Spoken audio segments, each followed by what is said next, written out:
Let's reconnect. I'm going to talk again today about Sophia as the self, when we think about the self in the world and what that means. And I'm going to be using the Pistis Sophia to take us further into that story of Sophia that we get in that Gnostic text that I spoke about last time. But I'll also be asking you to really tune in to what this is saying to you, because this is psycho-spiritual coding, if you like. We have story that helps us to get to the truth. We can't go directly to the truth. So we use images and narrative that are symbols, symbolic. And for our own soul story, we need to ask our guides, ask spirit, higher self, whatever you want to call it, to help us to decode and understand that. So I'm going to ask you to begin by just tuning in with me. And I too will be asking for wisdom. Wisdom, which is Sophia, is the Greek word for wisdom, as we begin this little time together of reflection. What sometimes happens when I make these videos is that when I consciously begin by asking, I get inspiration as we go along. And I know that that will happen today. If you have ideas, thoughts, inspiration as you listen, please let me know in the comments. If you have questions, please do ask, and we'll pick them up next time. So I'm going to begin by reading part of the Pistis Sophia, and this is taken from chapter 31 of this text, and it's where Pistis Sophia leaves her home in the Pleroma. Remember, we said the Pleroma is the heights of heaven, if you like. It's the treasury of light. It's the canopy that is above and beyond all those different regions or layers of consciousness. And it's the kind of boundary from duality. When we get to the Pleroma, we are outside concepts. We are beyond duality. It reminds me of the poem by Rumi, the Sufi poet. I don't know exactly, but it says something like, there is a field beyond right doing and wrong doing. I'll meet you there, or meet me there, something like that. And that is the same as the Pleroma, when we transcend duality. Sophia taketh the lion-faced power of self-willed for the true light. She descendeth to the 12 aeons, and thence into the chaos. The emanations of self-willed squeeze the light powers out of Sophia. That's a summary of what happens here. So symbolic. It came to pass then thereafter that she looked below and saw his light power in the parts below. This is the triple-powered self-willed. And she knew not that it was that of the triple-powered self-willed, but she thought that it came out of the light which she had seen from the beginning and the height, which came out of the veil of the treasury of light. And she thought to herself, I will go into that region without my pair, and take the light, and therefore fashion for myself light aeons, so that I may go to the light of the heights, which is the height of heights. So that I may go to the light of lights, which is in the height of heights. So what strikes me is that in the beginning of that passage, she mistakes the lesser light for the true light of the heights. She mistakes in the truest sense, or literal sense of that word. She took the lion-faced power. Now, the triple-faced power, this is what the Pistis Sophia uses, this term, the triple-faced power. And it's the lion-faced, or the what was it? Let me just see. The self-willed squeeze the light out of her. So she's actually looking down and she decides that she wants to go into these aeons. And she decides to leave her pair. It says she left her pair and went alone. And this reminds me a little bit of in Hinduism, you have this idea of the self, with a capital S, being the Atman and Brahman. So the Atman is the aspect of self that descends, that comes down, that incarnates and has lifetime and migrates then to other lifetimes, always taking back what it's learning. And Brahman is the aspect of the divine that's always transcendent. But there is this constant connection between the two, and even emerging with the Atman and the Brahman during incarnations. So that reminded me of that a little bit. Then she is lured by the lights that they have. The very fact that she took them to be the lights, it just reminds me of seeing light that isn't the true light of the heights, and engaging with it, and somehow not finding what you were looking for in that light, but not only that, but that it's taking your light. So I don't know, maybe we look outside ourselves for light when actually we have the true light within us. And what was actually happening was that her light was being squeezed out of her, it says. And then she went around trying to get her light back. And when she realised she'd lost her light, she had to find a way back to the heights, to the treasury of light. All while she was in these lower realms, all the material emanations of self-willed surrounded her, and the great lion-faced light power devoured all the light powers in Sophia and cleaned out her light and devoured it, and her matter was thrust down into the chaos. So we might have a few questions about that. What is the lion-faced power? When I think of that, I think of the lion as the king of the jungle, top of the animal chain. No, the animal kingdom. So representing power, maybe representing control. Triple-faced power.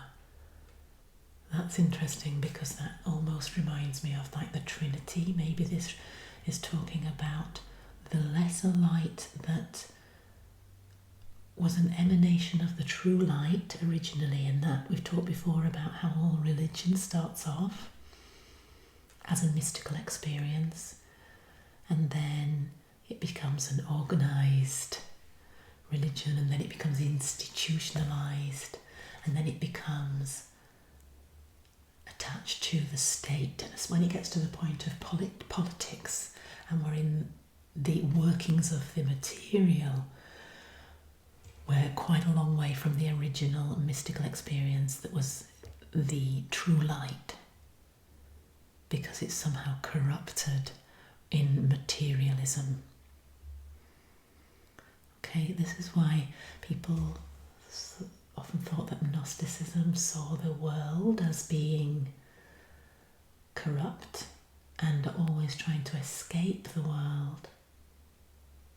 That we who all have the true divine light within us can never fully find our home here. You know, there's always an aspect of yourself that you feel a yearning for something more and beyond, and that is the mystical impulse, the impulse towards the transcendent. But remember, this is just a story. Sophia is in the world. And this means that God is in the world and God is in the material. And this story of Pistis Sophia was trying to make sense of why the world is the way that it is, and why there is impurity. And this idea of there being these lesser emanations of light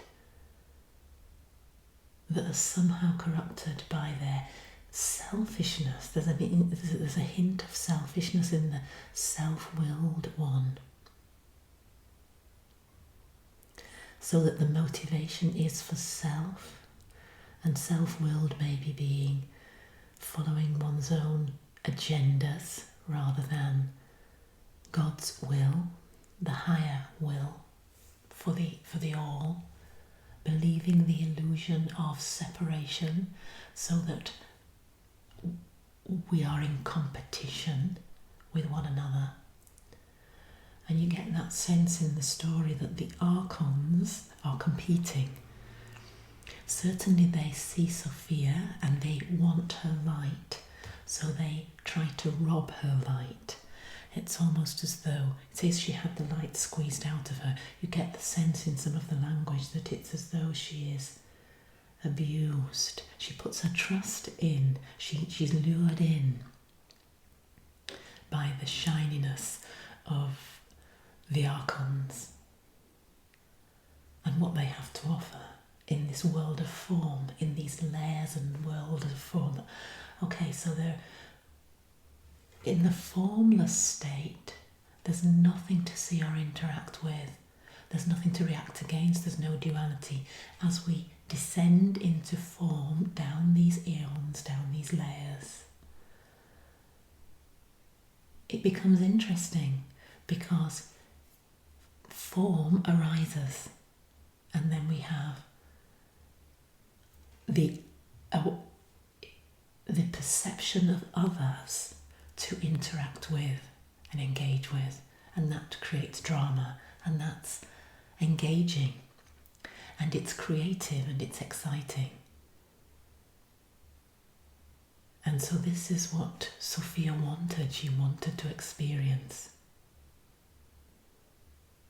The story of every soul is that the divine wants to experience itself.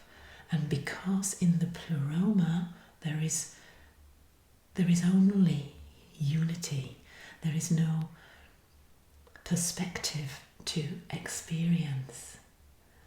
And so it's only by splitting off from the self that it can experience in a world of form.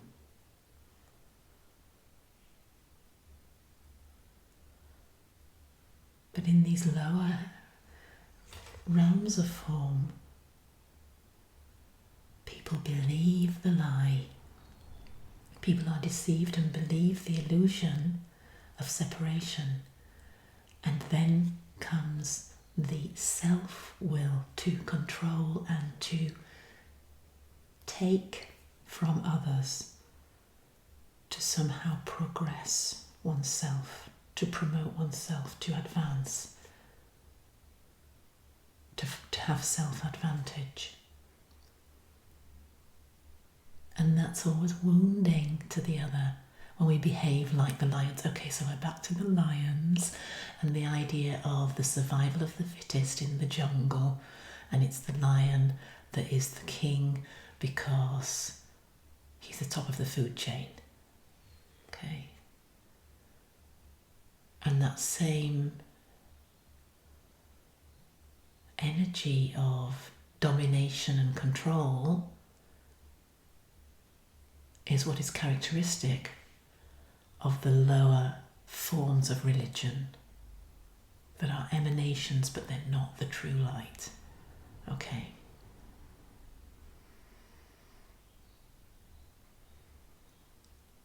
And Sophia was trying to find her way back to the true light, thinking she would fashion for herself something of light. But the only way she can do that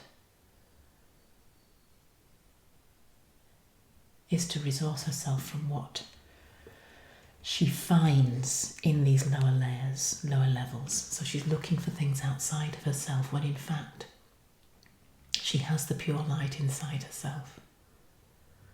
And this is where we come to the next part of the story that I'm not going to go on to today, when she decides to, she gives birth, she expands herself by issuing forth with a son. And as I understand it from memory, because I haven't prepared to talk about this, but that son that she issues forth is Yaldabaoth. And Yaldabaoth is actually, I believe, the equivalent to what in the Old Testament is referred to as Yahweh. And it's Yaldabaoth who becomes then the creator of earth. And this is how the Gnostics explained why earth was imperfect, because it was created by an imperfect or lesser god, by the demiurge. So Yaldabaoth is referred to as the demiurge, and the demiurge is the offspring of Sophia. So that's what I'm hearing now, and I'm not quite sure. I will have to go and just check that out. If I'm wrong, then I'll stand to be corrected, and I will, in the next video, I'll just perhaps just tweak what I've said if it's not quite right.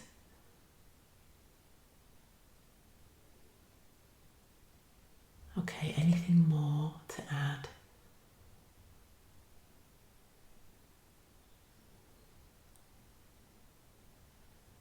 So this story explains how God is in the world, and God is both male and female. This is just one other thing to say.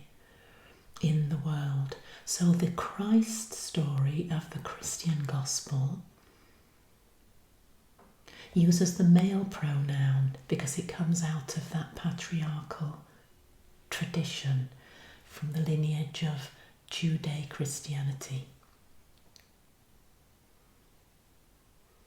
And in the Christian story, the story of Christ, we have God with us in our suffering through the crucifixion, the death, the suffering of Jesus. People find comfort and meaning in the suffering, in the reality of our experience in the world is one of suffering.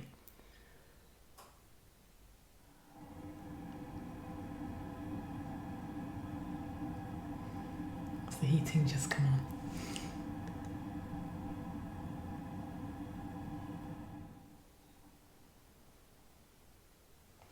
So in the story of Christ, we have God with us in the suffering.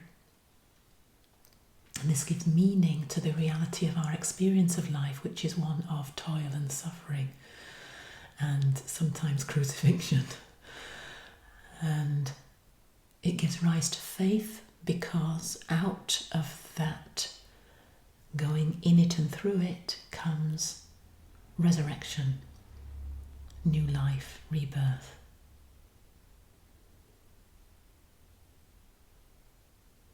The story of Sophia is God in the world,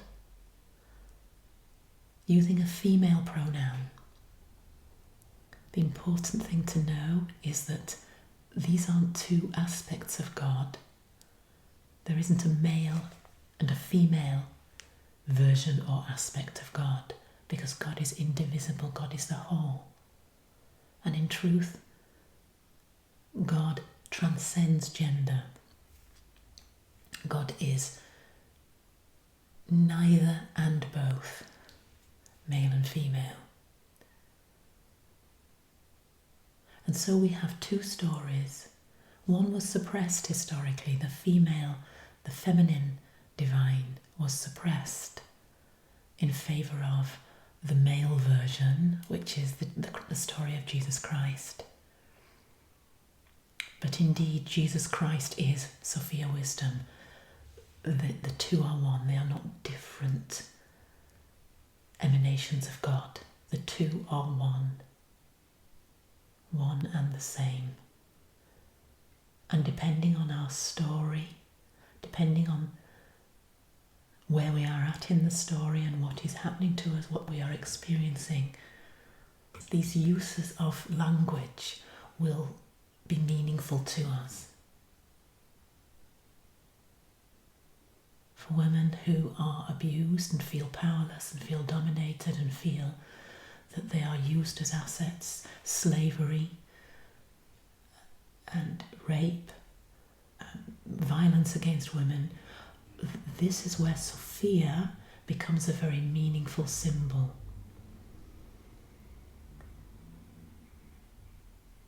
Because Sophia is the divine in the material, and in the material struggle, and down in the chaos, in the darkness.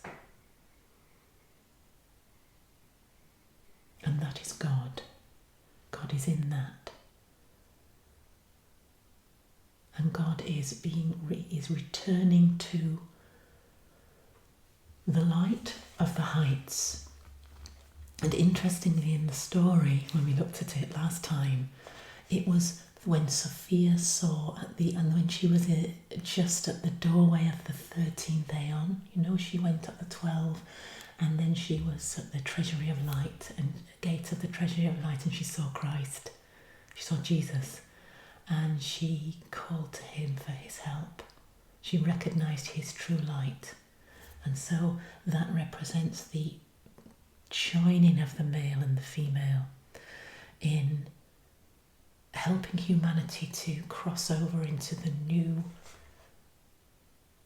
earth, or the new humanity, or the next epoch of human evolution, when the male and female are integrated. So this story of Pistis Sophia can have real meaning for us psychologically and psycho-spiritually. I'm hearing it's a psycho-spiritual roadmap. It's everybody's story. Yeah.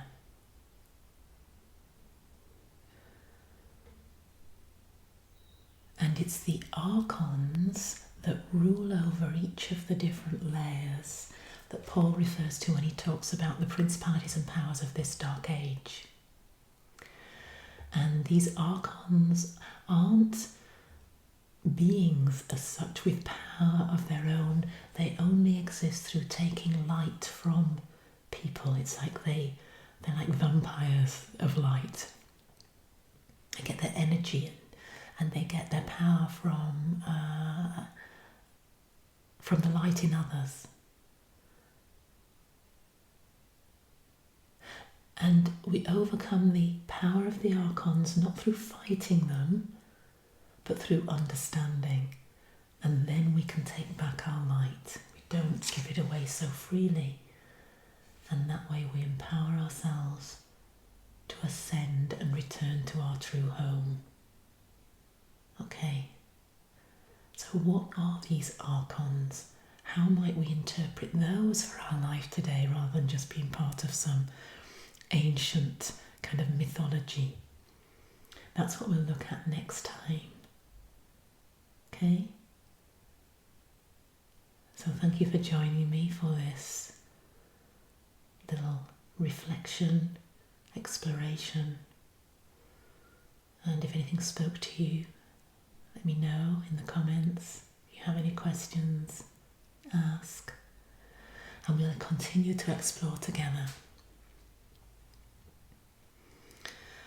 I look forward to seeing you on Friday if you can join me for the Let's Reconnect Live, when we will activate the light, the energy and the information. The information I'm beginning to see is the guidance that comes when we step out of the story and listen. And that's all part of these higher frequencies. These higher frequencies that in the Pistis Sophia are described as layers or realms of light. So join me in the treasury, join me for the highest light, and we share these beautiful frequencies on Friday, 2 p.m. UK time. If you can join me live, I'd love to see you there. Till then, take care. Oh my love, bye for now.